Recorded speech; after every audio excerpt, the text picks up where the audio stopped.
Well, it means she was pregnant, doesn't it? So she had to leave home.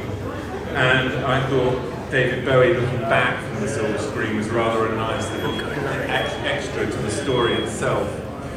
Then we're coming up here to the Goblin King from Labyrinth with the crystal ball and the clock ticking as the time is going out before the sister can get her brother back from the Goblin King himself.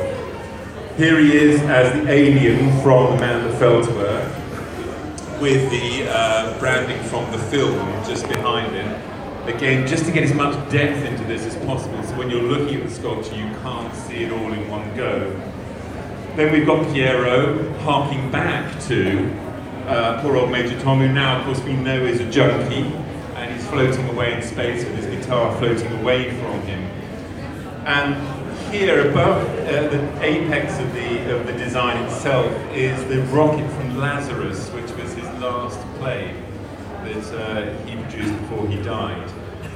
And David Bowie himself said that he connected everything in his life to the Starman, and I thought that was a lovely way of creating an overall connection throughout the whole of this design. So the spoil from the rocket creates that integrity to the design itself. It's all about the Starman. And that is also reflected here in the base, which is David Bowie's star sign with words from the Starman waiting in the sky is written into that as well. So there's this lovely sort of depth to the story. That brings us into his last album, the Black Star album. And the two faces here from the video, I've corrupted that a little bit, because one of the faces, they're distorted, which is very difficult for a sculptor, of course, because everybody turns around and goes, he's no good, because they're distorted little faces. So what I've done is made two faces, like a hand in pair, because the other face on the video was actually a woman's face, and I don't know who she was. So it didn't seem appropriate to put that into the sculpture itself. And then we've got the iconic image of him with his eyes bandaged and buttoned for eyes, which is a very powerful image right at the top, as he was exploring his own death in a way, which was not many of us get a chance to do, or the honesty within us to be able to do either. And here, just by the side of the rocket, is a poem from Felix Dennis, and what you think would be a connection to Felix Dennis. Felix Dennis was a poet and a publisher, and he bought a house from David Bowie back in the 70s, a house on Moose Heath.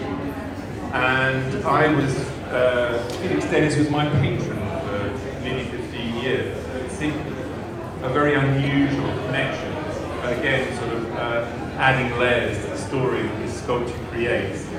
And next to that poem is the last photo shoot that David Bowie did, which was a rather beautiful, happy photo shoot with him with his hat on.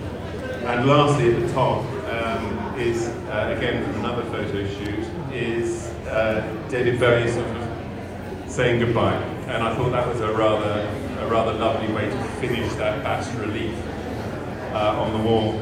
To balance this out, juxtaposed to the shininess here of the crystal ball, is a gold disc, and on that gold disc is some of his most iconic albums in a very low relief.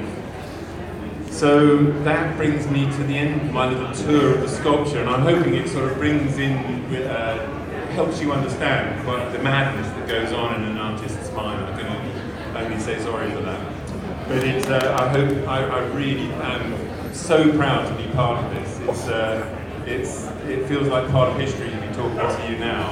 And all I can say is thank you very, very much.